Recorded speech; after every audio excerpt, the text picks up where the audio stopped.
Hello, audience.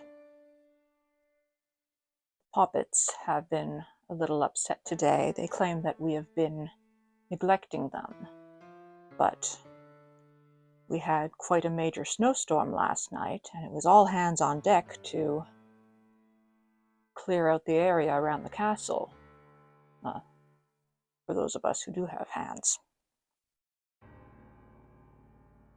But well, I am here now, and I have a story for you. Are you interested in that? Of course you are. Today's story is a tale by Ambrose Bierce called Moxon's Master. And it's one of my favorites. I hope you little ones will enjoy it as well.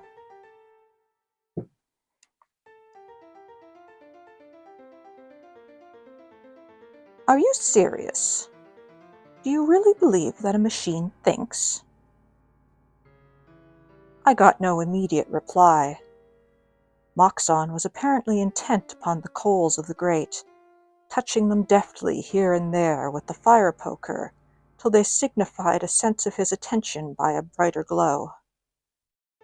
For several weeks I had been observing him, a growing habit of delay in answering even the most trivial, commonplace questions.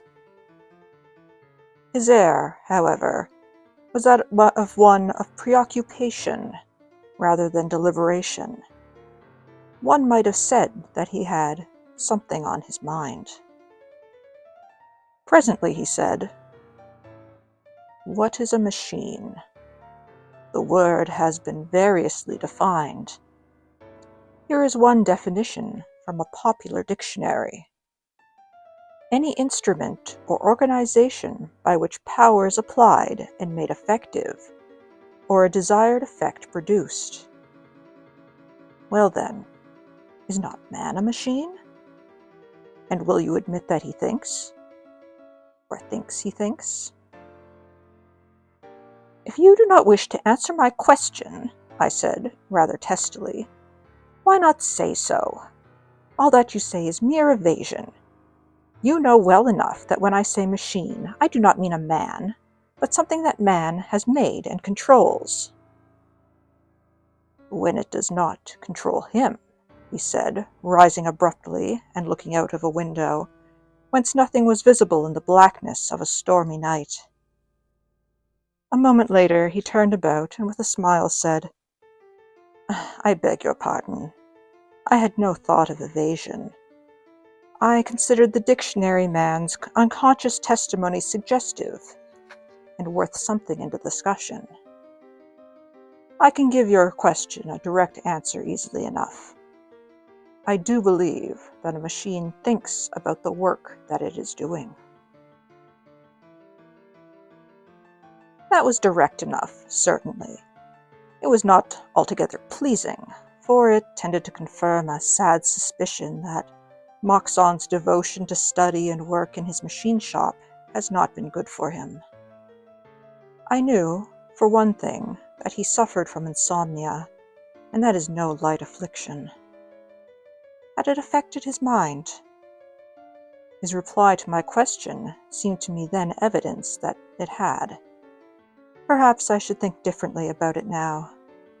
I was younger then, and among the blessings that are not denied to youth is ignorance.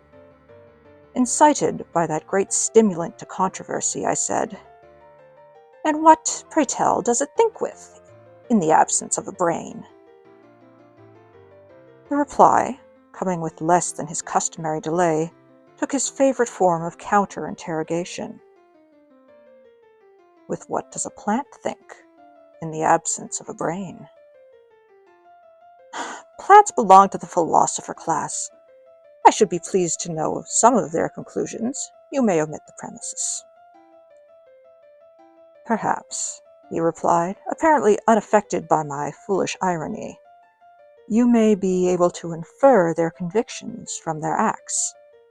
I will spare you the familiar examples of the sensitive mimosa, the several insectivorous flowers, and those whose stamens bend down and shake their pollen, upon the entering bee in order that he may fertilize their distant mates. But observe this. In an open spot in my garden, I planted a climbing vine. When it was barely above the surface, I set a stake into the soil a yard away. The vine at once made for it, but as it was about to reach it after several days, I removed it a few feet. The vine again at once altered its course, making an acute angle, and again made for the stake. The maneuver was repeated several times, but finally, as if discouraged, the vine abandoned the pursuit and, ignoring further attempts to divert it, traveled to a small tree further away, which it climbed. Roots of the eucalyptus will prolong themselves incredibly in search of moisture. A well-known horticulturist relates that one entered an old drain pipe and followed it until it came to a break, where a section of the pipe had been removed to make way for a stone wall that had been built across its course. The root left the drain and followed out until it found an opening where the stone had fallen out. It crept through and followed the other side of the wall, back to the drain, entered the unexplored part, and resumed its journey. And all this? Can you miss the significance of it? It shows the consciousness of plants. It proves that they think. Even if it did, what then? We were speaking not of plants, but of machines. They may be composed partly of wood that no longer has vitality, or wholly of metal. Is thought an attribute also of the mineral kingdom? Well, how else do you explain the phenomena, for example, of crystallization? I do not explain them, because you cannot, without affirming what you wish to deny, namely, intelligent cooperation among the constituent elements of the crystals. When soldiers form lines, or hollow squares, you call it reason. When wild geese in flight take the form of a letter V, you say instinct. When the homogeneous atoms of a mineral, moving freely in solution, arrange themselves into shapes mathematically perfect, or particles of frozen moisture into the symmetrical and beautiful forms of snowflakes, you have nothing to say. You have not even invented a name to conceal your heroic unreason. Moxon was speaking with unusual animation and earnestness. As he paused, I heard in the adjoining room known to me as his machine shop, which no one but himself was permitted to enter, a singular thumping sound, as if one pounding upon a table with an open hand. Moxon heard it in the same moment, and, visibly agitated, rose and hurriedly passed into the room whence it came. I thought it odd that anyone else should be in there, and my interest in my friend, with doubtless a touch of unwarrantable curiosity, led me to listen intently, though, I am happy to say, not at the keyhole. There were confused sounds, as of a struggle or scuffle. The floor shook. I distinctly heard him breathing in a hoarse whisper which said, "Damn you!" Then all was silent, and presently Moxon appeared and said with a rather sorry smile, "Pardon me for leaving you so abruptly. I have a machine in there that lost its temper and cut up rough." Fixing my eyes steadily upon his left cheek, which was traversed by 4 parallel excoriations showing blood, I said, "How would it do to trim its nails?" I could have spared myself the jest. He gave it no attention, but seated himself in the chair that he had left, and resumed the interrupted monologue as if nothing had occurred. Doubtless you do not hold with those, I need not name them to a man of your reading, who have taught that all matter is sentient, that every atom is a living, feeling, conscious being. I do. There is no such thing as dead, inert matter. It is all alive, all instinct with force, actual and potential, all sensitive to the same forces in its environment and susceptible to the contagion of higher and subtler ones residing in such superior organisms as it may be brought into relation with, as those of man when he is fashioning it into an instrument of his will. It absorbs something of his intelligence and purpose, more of them in proportion to the complexity of the resulting machine and that of his work. Do you happen to recall Herbert Spencer's definition of life? I read it 30 years ago. He may have altered it afterward, for anything I know, but in all that time I have been unable to think of a single word that would profitably be changed or added or removed. It seems to me not only the best definition, but the only possible one. Life, he says, is a definite combination of heterogeneous changes, both simultaneous and successive, in correspondence with external coexistences and sequences. That defines the phenomenon, I said, but gives no hint of its cause. That, he replied, is all that any definition can do. As Mill points out, we know nothing of cause except as an antecedent, nothing of effect except as a consequent. Of certain phenomena, one never occurs without the other, which is dissimilar. The first in point of time we will call cause, the second effect. One who has many times seen a rabbit pursued by a dog, and had never seen rabbits and dogs otherwise, would think the rabbit the cause of the dog. But I fear, he added, laughing naturally enough, that my rabbit is leading me a long way from the track of my legitimate quarry. I am indulging in the pleasure of the chase for its own sake.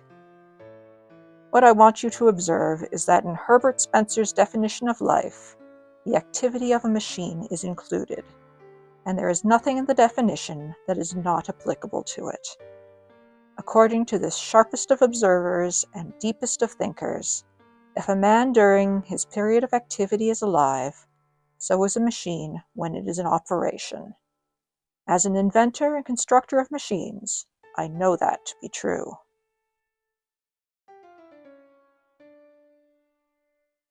Moxon was silent for a long while, gazing absently into the fire. It was growing late, and I thought it time to be going.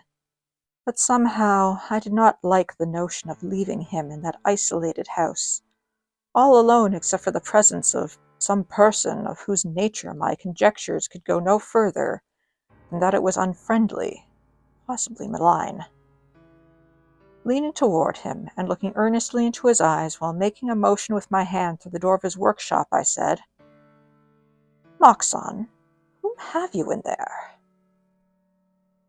Somewhat to my surprise, he laughed lightly and answered without hesitation, "Nobody. That incident that you have in mind was caused by my folly in leaving a machine in action with nothing to act upon, while I undertook the interminable task of enlightening your understanding.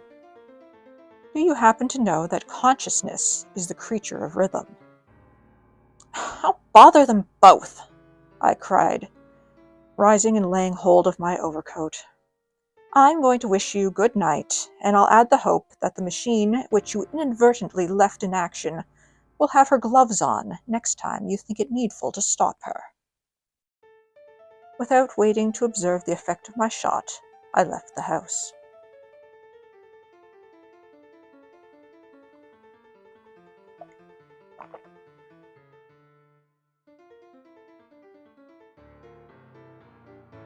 Rain was falling, and the darkness was intense. In the sky beyond the crest of a hill, towards which I groped my way along precarious plank sidewalks and across miry, unpaved streets, I could see the faint glow of the city's lights, but behind me nothing was visible but a single window of Moxon's house. It glowed with what seemed to me a mysterious and fateful meaning. I knew it was an uncurtained aperture in my friend's machine shop, and I had little doubt that he had resumed the studies interrupted by his duties as my instructor in the mechanical consciousness and fatherhood of rhythm. Odd, and in some degree humorous, as his conviction seemed to me at the time, I could not wholly divest myself of the feeling that they had some tragic relation to his life and character, perhaps to his destiny. And although I no longer entertained the notion that they were the vagaries of a distorted mind, whatever might be thought of his views, his exposition of them was far too logical for that. Over and over, his last words came back to me. Consciousness is the creature of rhythm. Bald and terse as the statement was, I now found it infinitely alluring. At each recurrence, it broadened in meaning and deepened in suggestion. Why, here, I thought, is something upon which to found a philosophy. If consciousness is the product of rhythm, all things are conscious, for all have motion, and all motion is rhythmic. I wondered if Moxon knew the significance and breadth of his thought, the scope of this momentous generalization, or had he arrived at this philosophic faith by the tortures of an uncertain road of observation? That faith was then new to me, and all Moxon's expounding had failed to make me a convert. But now it seemed as if a great light shone about me, like that which fell upon Saul of Tarsus, and out there in the storm and darkness and solitude, I experienced what Lewes calls the endless variety and excitement of philosophic thought. I exulted in a new sense of knowledge, a new pride of reason. My feet seemed hardly to touch the earth. It was as if I was uplifted and borne through the air by invisible wings. Yielding to an impulse to seek further light from him whom I now recognized as my master and guide, I had unconsciously turned about, and almost before I was aware of having done so, found myself again at Moxon's door. I was drenched with rain, but I felt no discomfort. Unable in my excitement to find the doorbell, I instinctively tried the knob. It turned, and, entering, I mounted the stairs to the room that I had so recently left. All was dark and silent. Moxon, as I had supposed, was in the adjoining room, the machine shop. Groping along the wall until I found the communicating door, I knocked loudly several times, but got no response, which I attributed to the uproar outside, where the wind was blowing a gale and dashing the rain against the thin walls and sheets. The drumming upon the shingle roof spanning the unceiled room was loud and incessant.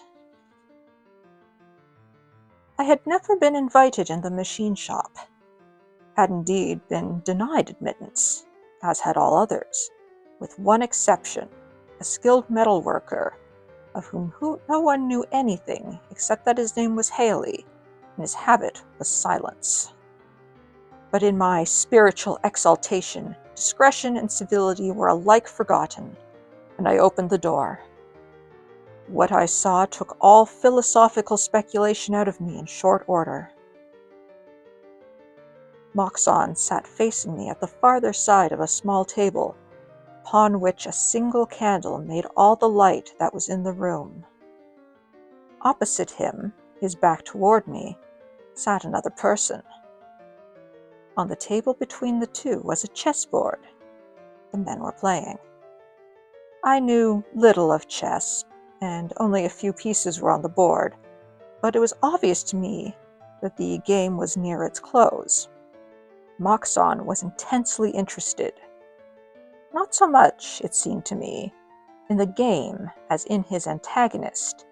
Upon he had fixed a look so intent that, standing though I did directly in his line of vision, I was altogether unobserved. His face was ghastly white, and his eyes glittered like diamonds. Of his antagonist I had only a back view, but that was sufficient. I should not have cared to see his face.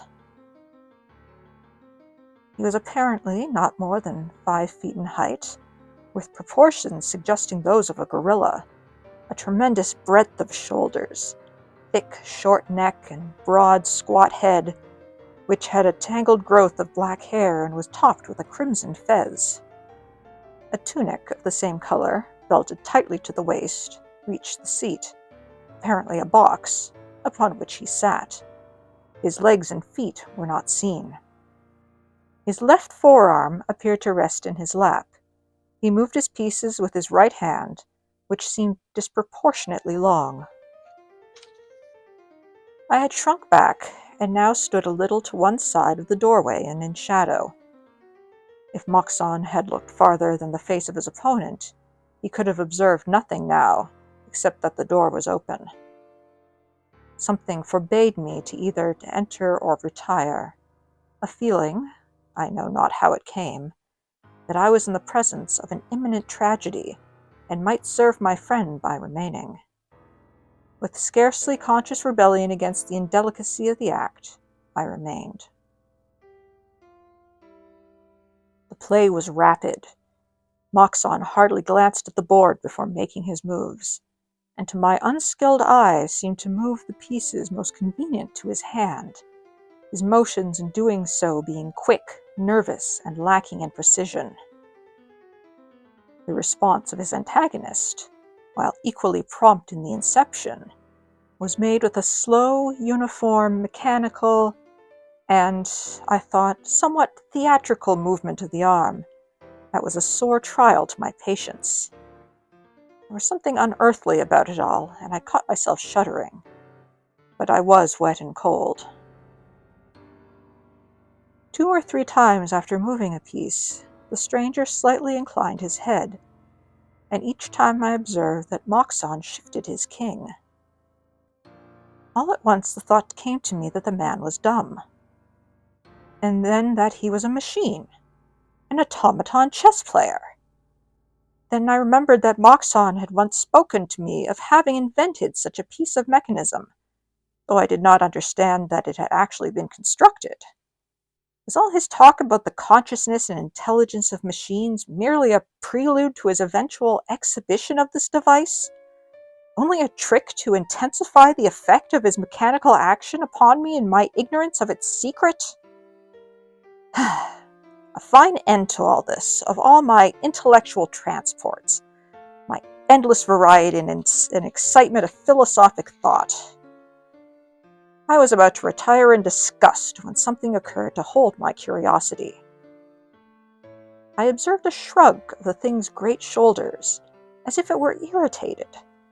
And so natural was this, so entirely human, that my new view of the matter startled me. Nor was that all, for a moment later, it struck the table sharply with its clenched hand. At that gesture, Moxon seemed even more startled than I. He pushed his chair a little backwards, as if in alarm. Presently Moxon, whose play it was, raised his hand high above the board, pounced upon one of his pieces like a sparrowhawk, and with the exclamation "Checkmate!" rose quickly to his feet and stepped behind his chair. The automaton sat motionless. The wind had now gone down, but I heard, at lessening intervals and progressively louder, the rumble and roll of thunder. In the pauses between, I now became conscious of a low humming or buzzing which, like the thunder, grew momentarily louder and more distinct. It seemed to come from the body of the automaton, and was unmistakably a whirring of wheels. It gave me the impression of a disordered mechanism which had escaped the repressive and regulating action of some controlling part, an effect such as might be expected if a pawl were to be jostled from the teeth of a ratchet wheel.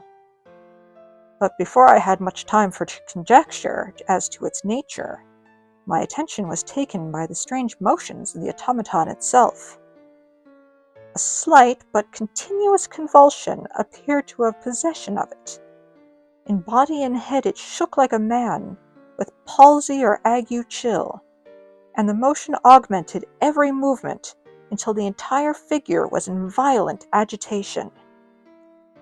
Suddenly it sprang to its feet with a movement almost too quick for the eye to follow, shot forward across the table and chair with both arms thrust forth to their full length, the posture and lunge of a diver. Moxon tried to throw himself backward out of reach, but he was too late. I saw the horrible thing's hands close upon his throat, his own clutch its wrists. Then the table was overturned, the candle was thrown to the floor and extinguished, and all was black dark. But the noise of the struggle was dreadfully distinct, and most terrible of all were the raucous squawking sounds made by the strangled man's efforts to breathe. Guided by the infernal hubbub, I sprang to the rescue of my friend, but had hardly taken a stride in the darkness when the whole room blazed with a blinding white light that burned into my brain and heart and memory a vivid picture of the combatants on the floor. Moxon underneath, his throat still in the clutch of those iron hands, his head forced backwards, his eyes protruding, his mouth wide open and his tongue thrust out, and, horrible contrast, upon the painted face of his assassin an expression of tranquil and profound thought, as if in the solution of a problem in chess. This I observed, then all was blackness and silence. 3 days later, I recovered consciousness in a hospital.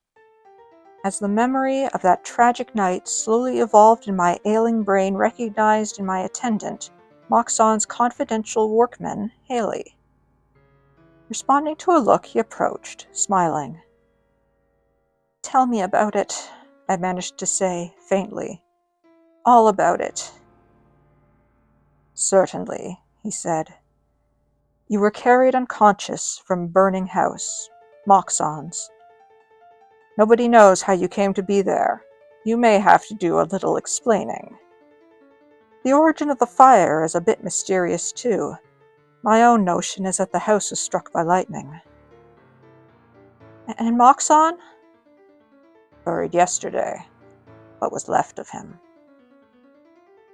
Apparently, this reticent person could unfold himself on occasion. When imparting shocking intelligence to the sick, he was affable enough. After some moments of the keenest mental suffering, I ventured to ask another question. "Who rescued me?" "Well, if that interests you, I did." "Thank you, Mr. Haley, and may God bless you for it. Did you also rescue the charming product of your skill, the automaton chess player that murdered its inventor?" The man was silent a long time, looking away from me. Presently he turned gravely and said, "Do you know that?" "I do," I replied. "I saw it done." That was many years ago. If asked today, I should answer less confidently.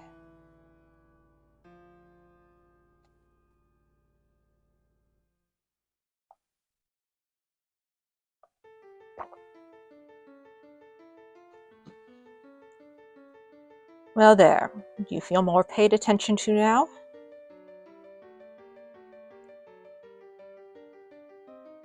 Well, yes. It's always good to keep the constructs happy, though I'm not sure what exactly you could do to us. Jump on our heads, perhaps, but you are very light. Well, until next time.